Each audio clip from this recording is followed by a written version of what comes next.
All right, so this one is not easy, but it needs to be talked about. So here I go. So a few months ago, I got back into group therapy. There's this common issue that comes up. I just really want to talk about my story because I think this is very important. Staying on that path of happiness is intentional. This is something that we have to do in order to become better. How do you tell your family that you're struggling? When you're falling into the darkness, how do you express that? How do you reach out for help? There's all these feelings that come along with it. Feelings of being a failure, feel embarrassment, shame, being misunderstood. But the thing is, we have to tell our loved ones it's going to alleviate stress. Sometimes when you feel like an outsider, that can add to anxiety, that can add to depression. But most importantly, reaching out to your family for help, that's only going to aid you in learning how to overcome and how to cope. So here's my story. I was in the hospital for attempted suicide. I took pills. My family was looking for me. The only person that knew where I was at that time was my ex-boyfriend. He told me that different relatives of mine had been reaching out, looking for him. I told him I did not want anyone to know where I was. So next thing I know, we're in group therapy one day and a tech comes in and says, "Hey, you have an emergency phone call." I go out, I get the phone. It's my ex-boyfriend. He says, "Hey, you need to call your mom. She just texted me. She said that if you don't call her within the next 15 minutes, she's sending the police over here. They think I did something to you." So now I have to call my mom. So I call her and I tell her basically I was feeling sad and I came to the hospital because I was feeling sad and they just wanted me to stay to try out some different medications.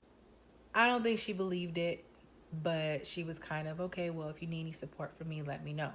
So I get out of the hospital. It's the last week of September, maybe like September 29th, I think. October comes and goes like that. Our lease was over the end of October. I had given my ex-boyfriend an ultimatum the year prior. Hey, you have until our lease is over next year to fix XYZ or I can't do this relationship anymore. My mom had said that we could stay with her for a very short time, like literally 1 week or something like that, while we transitioned into a new apartment. So we move in with my mom temporarily and we stay there one night. That second night, my ex-boyfriend had some things going on. I just didn't have the patience to deal with it. And I just told him, I don't want to do this anymore. You're not happy. I'm not happy. We need to go our separate ways. So he left. That second day he left. At that time, I was going to intensive outpatient therapy.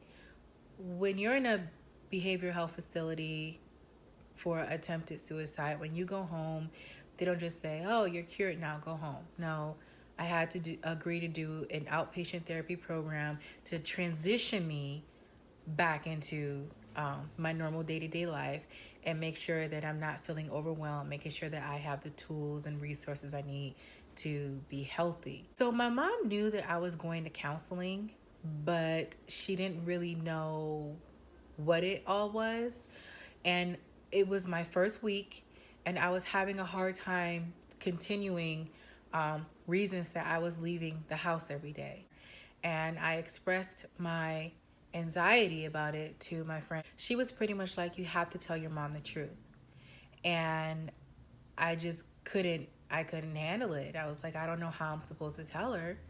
And she said, if you need support, I can go with you, but you have to tell your mom. And I really appreciate how she just reached out to me to help me, and how she just helped me feel empowered that I can do this, I can get through this. And she said, she's your mom. At the end of the day, she just loves you. She wants you to be well. She deserves to know what's going on with you. My mom lived about 40 minutes from where we were. And the whole 40 minutes, my heart is beating so fast. I'm terrified.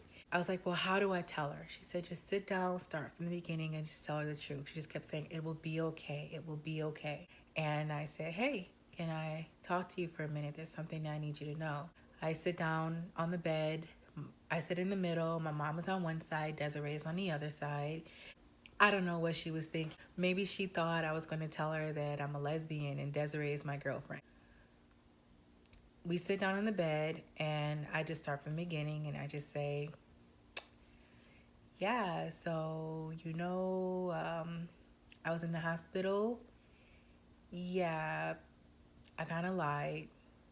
It was because I tried to commit suicide.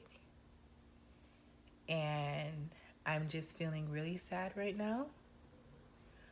I have a lot of sad days. I have more sad days than I do happy days. And I'm just having a really hard time and I need some support. I broke down crying. She just said everything that I needed to hear in that moment. She said, I wish you would have came to me and let me know what you were going through. I'm glad that you come to me now. I love you. I'm here for you. Any support that you need from me, let me know. I'm very sorry that you had to go through this. From that day forward, we were able to talk about everything that I was going through. I ended up staying with her for 8 months. And then in June, I got my own apartment and I've been here since. So that's how I told my mom what I was going through. And it was really the best decision that I made. So, as far as how to tell your family, it's one of those things that you just have to do it.